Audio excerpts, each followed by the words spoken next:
Let's see, is that live? Yes. Okay. Now, I think that you, in the previous slide, you saw that it said that I was also going to talk about sea change, and I am.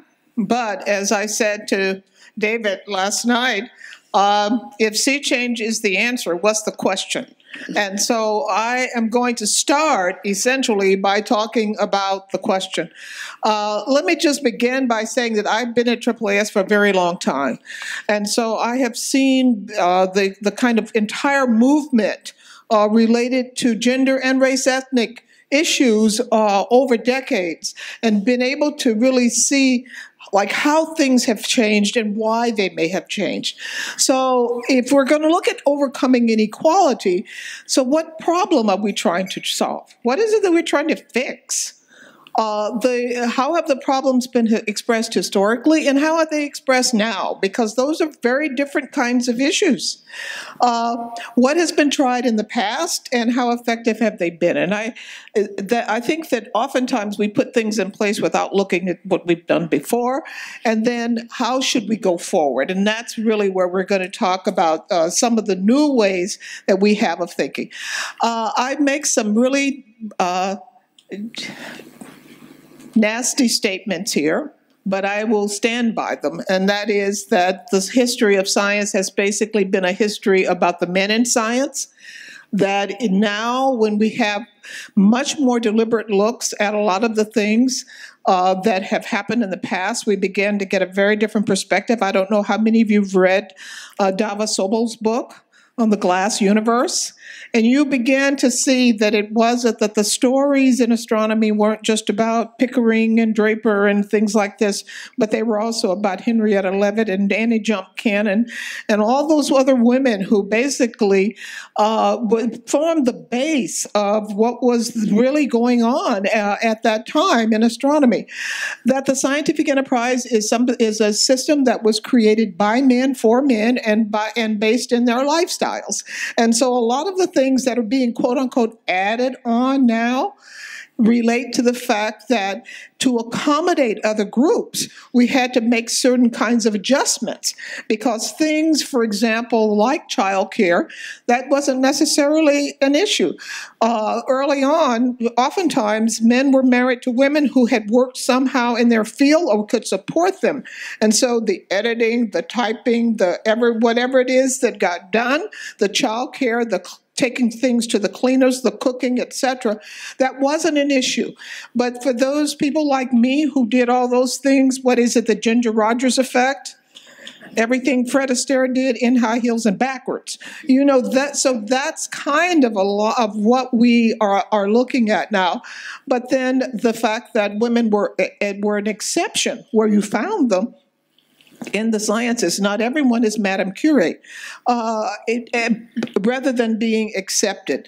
And then that there has been legal, social, and cultural changes where we have moved now from more explicit bias to more implicit bias. So I want to start from my vantage point of AAAS. You're supposed to talk about what you know. And I want to start there because AAAS basically was founded in 1848. And at the time, it was always open to women, which was unusual because many of the societies were, in fact, women were not allowed to be members and they were not allowed to present their papers and things like this. Women always were allowed to present papers and be members. Now, that doesn't mean that everything was great, because quite frankly, it took until 1971 before the first woman was elected president of AAAS.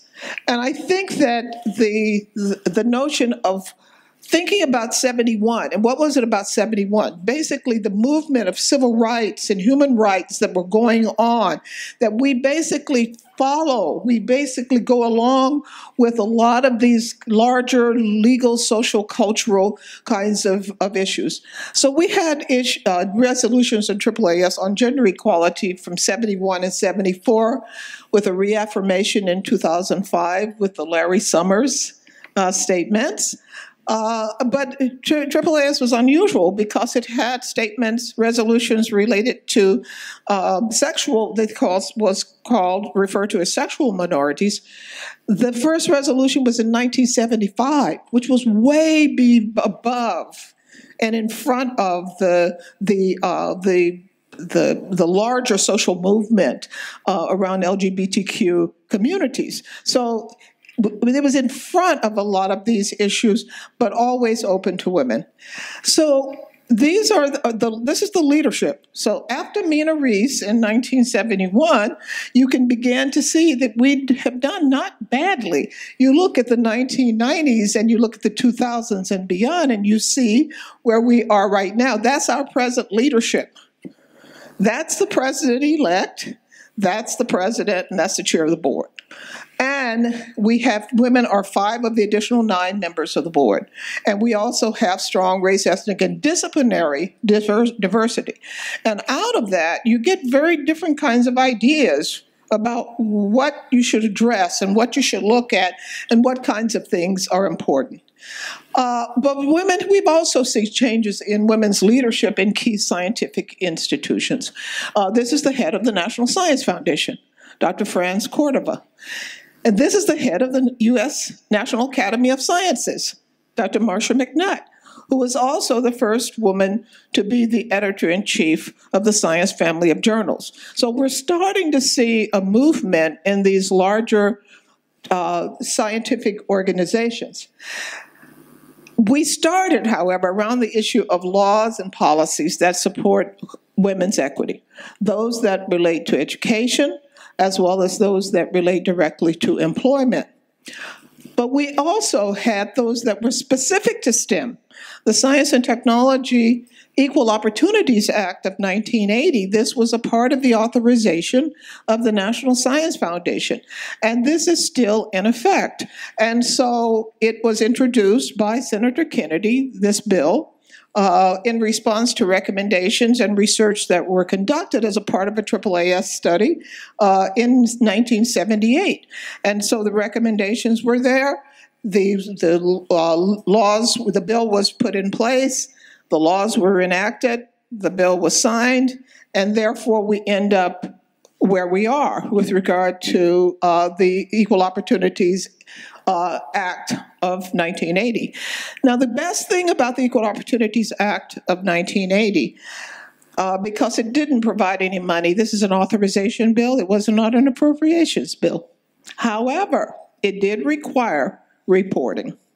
And that's one of the best things, and that is because it required reporting of disaggregated data.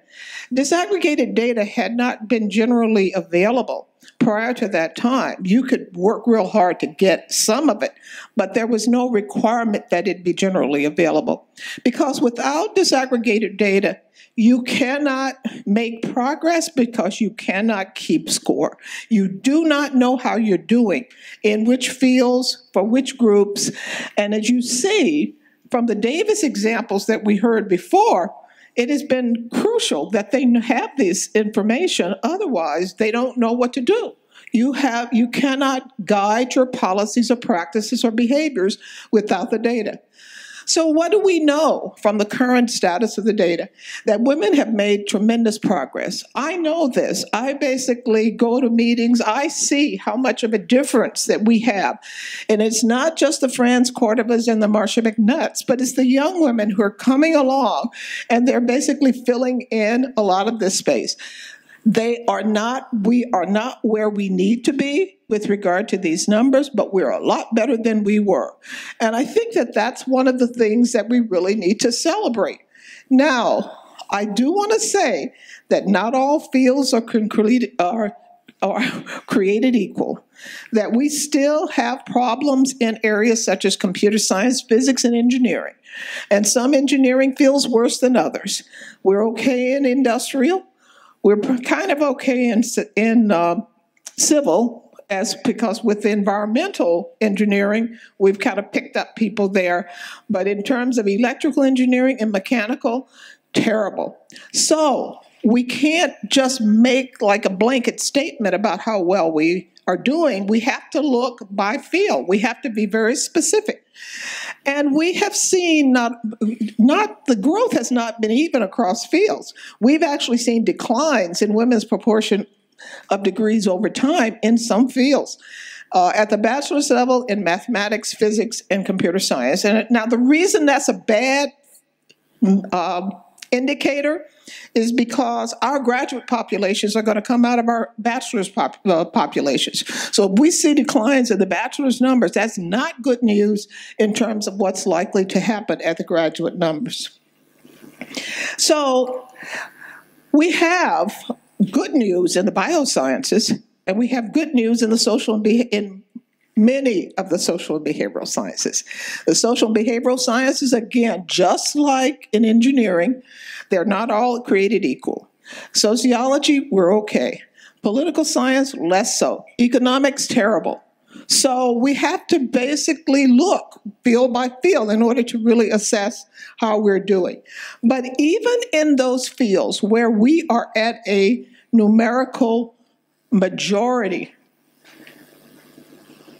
such as the biological sciences, we are still missing in action in terms of leadership roles. And we have been at a majority for a long time in those fields. This is not just something that happened last week. We have had these numbers for quite a while. So why are we missing in action? Well, one of the things that that gets revealed is that there is a gender gap in biology labs for a lot of reasons. One actually relates to the fact that men who are really top leaders in these fields are less likely to have women mentees among their postdocs and among their graduate students. And so that's just one factor, but that I think is an indicator of the kinds of things you have to look at and the kinds of things you have to take into consideration as we're trying to assess how we are doing. Women in medicine, and I include medicine here because this is one of these really, really clear areas because the Association of American Medical Colleges does a fantastic job of collecting the data. And they collect it along many, many different dimensions, not just medical students, but also medical schools and the faculty who are in medical schools. So it says there 47% of the students are women, 46% of the residents are women, 38% of the full-time faculty. But then we look at full professors, 21%. Department chairs, 15%. Deans, 16%. So you see that no matter where you are, and we've been at the 50% mark in medicine for a long time. So how do you not get from here to here? And it relates to a lot of issues that we know in terms of who gets considered as leadership material. Again, the women in medicine numbers, they have great numbers, and you can go and you can look and you can begin to assess how they're doing. The other thing is that the medical schools actually, you can get the numbers by individual institution, and that makes it a lot easier to see how things are going. So we have barriers. We have a bias, I call it here, explicit and implicit. As I said, I've encountered both. And you have to build a base of research to really understand a lot of this that is going on. When MIT looked at the situation for their full professors, for example, in 1999, they found out that women were not being treated fairly, equally, that in fact they were being disadvantaged. And who knew? I mean, you're a full professor at MIT, and you were basically not having access to the same laboratory space, to the same levels of support, and to the same salaries. And so all of these kinds of things go to begin to understand the barriers. The other group that has been very active, and I'm happy to see Tom Rudin here from the National Academy's Committee on Women, That particular committee has taken on a lot of these issues of implicit bias. Now they're looking at sexual harassment to begin to kind of understand the things that are keeping us from really seeing women move in the STEM fields. AAAS, we have been focusing a lot on implicit bias and looking specifically at implicit bias in publishing and in funding and grant review and things like this to try to see what kind of difference is being made there. We've had a congressional action, the GAO report, for example, on women in STEM research, research science, and the need for data and information gathering, as well as looking specifically at the federal workforce. We've looked at issues of intersectionality. Somebody like me who is an African-American female, okay, if I'm not able to move, is it because I'm African-American or is it because I'm female? Or is it because I'm both? And in many of the cases, trying to understand the situation for women of color in STEM has been very, very difficult. But we do know that the faculty numbers for women of color are not good. They are worse than for men of color. And so trying to really move the needle on that is really important.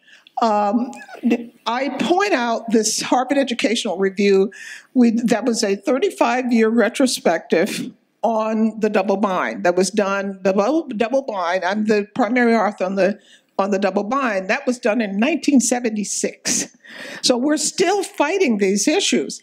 So I did an article in the Harvard Educational Review with my daughter. And the interesting thing was that she had a very different perspective of the world, that it wasn't just about what we do. It wasn't just about who we are or what we contributed. It also related to institutional responsibility and support. What were the institutions doing and what were they not doing in terms of supporting women? So one of the things that we found out is that we've had interventions for years.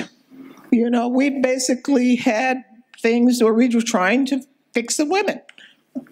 And in other cases, we were trying to give them more experiences. We were trying to do whatever it was that we could. We had prizes that recognized women in different fields. The Garvin Medal for people in chemistry, the Annie-Jump Cannon Award for women in astronomy.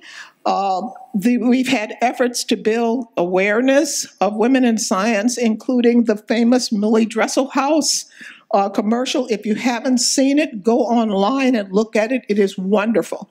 My granddaughter was so inspired, she said, I want to be a scientist when I grow up. She's 2.5. Okay. We provide support to kickstart women's careers, special postdocs, opportunities for international collaboration, women's organizations, and advance, which basically I have to give credit that its focus on policy has moved the needle a lot more than a lot of the other things that we've been working on. But one of my colleagues asked me this question and I could not answer it. What does it mean to have intervention programs for the majority? Hadn't thought about that, had you? If women are over 57% of those in higher education and minorities are like 20%, so that means minority males would be 10% more on top of that. So 2/3 of the people, the system is not working for them, and we are going to do an intervention program? It's hard to justify an intervention. And what that leads to is the rationale for more systemic structural supports and approaches. That is, you've got to fix the system.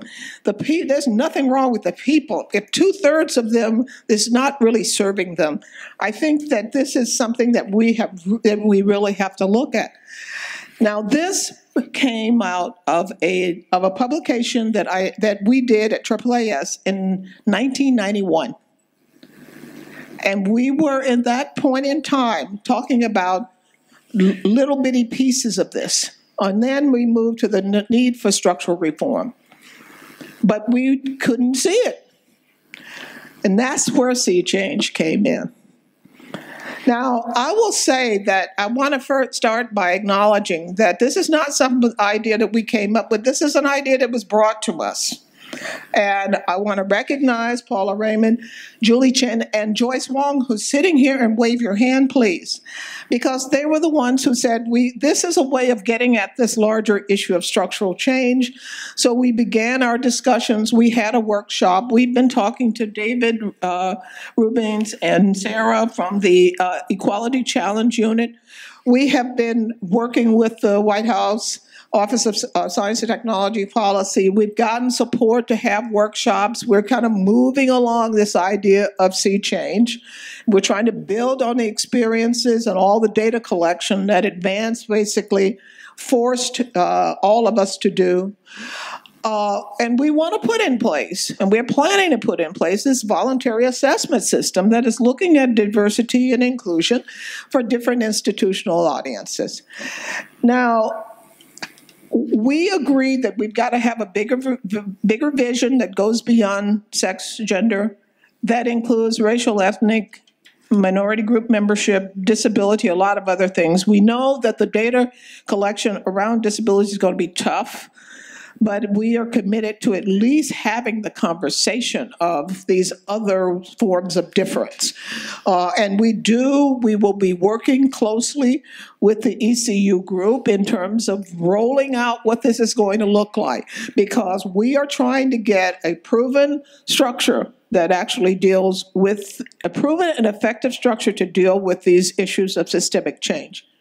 Now, these are my last two slides, and I just wanted to say we have a lot of challenges, okay? Remember, we were talking about the interaction with the White House Office of Science and Technology Policy. That was the Obama White House Office of Science and Technology Policy. Enough said. We are operating in a different political environment. There has been defunding or underfunding or dismantling of a lot of key monitoring and regulatory structures.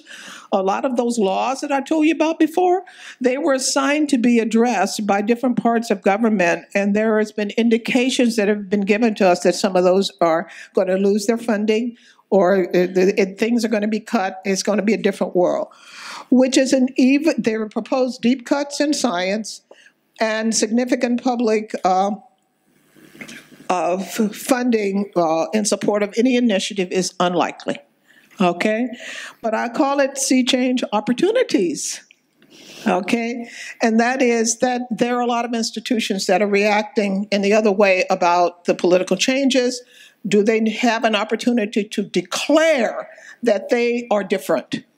Davis basically should be running to a program that declares that we are different. And there are other institutions that similarly would be looking for a way of affirming the fact that they have not walked away from these challenges and issues. There are some things that are still required by law, and I think that there are kinds of opportunities within private philanthropy to introduce requirements of diversity statements and the like. So instead of basically seeing that that it is all about challenges, I prefer to think that it is all about opportunities. Thank you.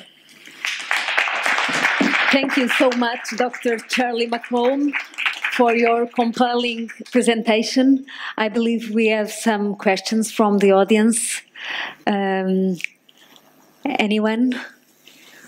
Well, Dr. Shirley Malcom. Oh, here goes the microphone. Thank you. Thanks so much, Shirley. It's clear you have a amazing historical perspective on this, as well as anecdotes, as well as data about what works and doesn't work. So thank you for sharing that with us. I was intrigued by the person who confronted you with the challenge of should we be doing interventions to the majority population. You heard earlier that I'm interested in the development of drugs, and you know that women are still considered a subgroup in drug trials, even though they take more medications than men as they get older. But my question was, so should we be giving awards to women? Should there be special merit awards? We talked about female scientists. are we doing a service or a disservice by giving awards specifically for women who then get the awards because they're women? And I'd love to hear your perspective on that, because people have asked me, like, female chairs and female awards. They don't get awards because they're women. They get awards because they're good. But there's programs for women. Yeah. That doesn't bother me. Okay, because we've worked with the L'Oreal USA, for example, in giving resources to women, because they come with significant chunks of money. The kickstarting their careers, I think that's an important part. The other thing, and I hope that you don't feel as though this sounds like it's bragging, but because we as AAAS administer those awards, they do confer a certain amount of prestige, because we're not going to give the awards if the quality is not there. And that is what, if people know that, then that's not going to be a problem. My issue is, I know that there are a lot of women who don't like quote-unquote women-only awards. My feeling is, take the money and run. But the other point is that there's nothing wrong with getting awards because you're a woman who has managed to achieve.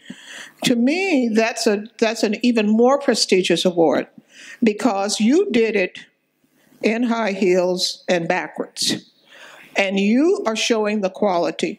I mean, let's look, for example, at the L'Oreal Awards and the full laureate awards that were given. I don't know if you remember, that Liz Blackburn and Jonathan, can't remember the last name, they received the L'Oreal Awards before they received their Nobel Prizes.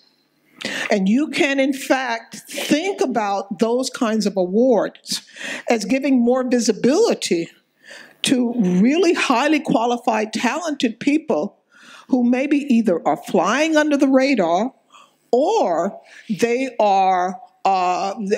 have not yet been seen in that kind of way until someone else sees them in that kind of way. Thank you. Any further questions? I was wondering, you talked about writing a paper with your daughter. Was her experience much different than yours? Her experience was different, and she received her bachelor's degree from MIT, and her master's was from Caltech, and her PhD in a different field. She made a career switch from the University of Southern California. Yes, her experience was very different from mine. As you can imagine, a 70-year-old African-American woman who received her PhD in 1974. I was by myself. Yes. Okay. Unfortunately, in too many cases, she was by herself, because it's the fact that these fields attract small numbers. So it's easy to be by yourself. Maybe there were people in another field, but in my case, maybe there were not people in another field. But the point is that her perspective was different. Her perspective became one of an expectation that if a university is going to accept students who are coming with this kind of diversity, that they should expect to provide a community of support for those students, and to help those students find community. There was no expectation. I was on my own, and I was an exception, quote unquote. I was isolated and things like this. In her case, she had had enough experience with PhD scientists who looked like her that she knew that this was possible, but she wasn't necessarily blaming the women if they weren't around. I mean, it was like, okay, where is the institutional support? And I think that's an important part, to think about what kinds of communities universities are helping to create. Thank you so much. Any further questions? Well, thank you so much, Dr. Shirley McLean.